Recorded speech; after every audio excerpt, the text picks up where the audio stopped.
Nepreval to. Elektrický Citroën. 168 koní. Čo? To výkok.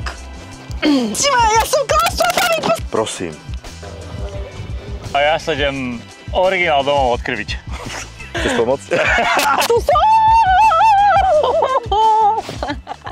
Auto nie je len o tom, ako vyzerá, alebo koľko má displejov. Povedali vo Forde. A povedali aj, že by malo byť primárne pre ženy. A preto nám poslali elektrický Citroën. No za mňa je táto Electric Yellow úplne OK. Vyjadruje ženskosť a takú dievčenskú roztopáž. A ty si ako čia? Nejaká východoeurópska suky? Ja budem skôr nejaká americká puma. Je to tvoje. Elektromotor 1.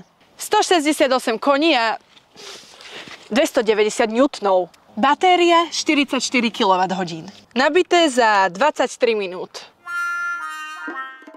Maximálkou 100 kW. Spotreba 13,1 kg, neviem, na 100 km. Aj s váhou 1575 kg. Dojazd 523 km alebo 376. Podľa toho, keďaľ sa túlaš. Nový predok a sexy zadok. Syntetická koža a semíš. Farebný ambient a ambulančná koženka. Toto vyzerá ako lízatka. Je zlaté. Indukcia a pre tých, čo si to radi komplikujete, aj Android auto. Zásadné zistenia z testu sú... Pusti ma, ja som klaustrophový, pusti ma von! Toto je moja sekcia. Zásadné zistenia z testu sú, že z určitého uhlu vidíš Porsche 911, no, God! Že Sync 4 stále nemá slovenčinu a to mne ako hodne sere. Jazyk byl nastaven na češtinu. No tak jo, tak dvakrát Plzeň. Dáš si, ne? No jasné. Dobrý. Najbeme sa! Máš vyostrenú 360-ku, že má odolný podvozok, ale že odolný s riadnymi veľkými chlpatými guľami. A že dobre brzdí. Oh yeah! Až významne dobre. Je ti zle? Je ti zle? Základ 378 litrov. Gigabox 145 litrov. A 43 litrov tu vpredu. A spolu 566 litrov, čo je aj najväčší kufor v segmente. Čelné volandaj sedadlá máš v teple a všade okolo družinu ochrancov, ktorých budeš ľúbiť. Aspoň na tú jazdu, kokos. Prosím.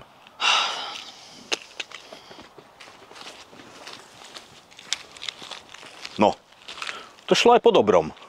Zrýchlenie 8 sekúnd, maximálka 160. Máš jazdné režimy normál, eko, šport a klský povrch.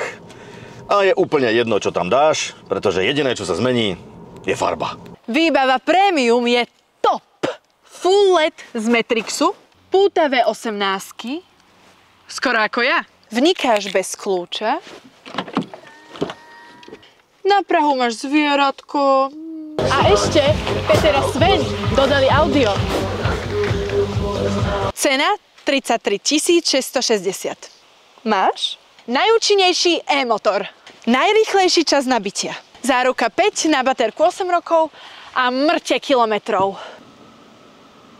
Jaj, normálne ti mi aj smutno bude počúvať. Hej. Počuj, tak urob tú myšlienku a ja originál utekám domov sa odkrviť. No, okej. Niektoré veci musí človek robiť sám. To hej. Myšlienka na záver.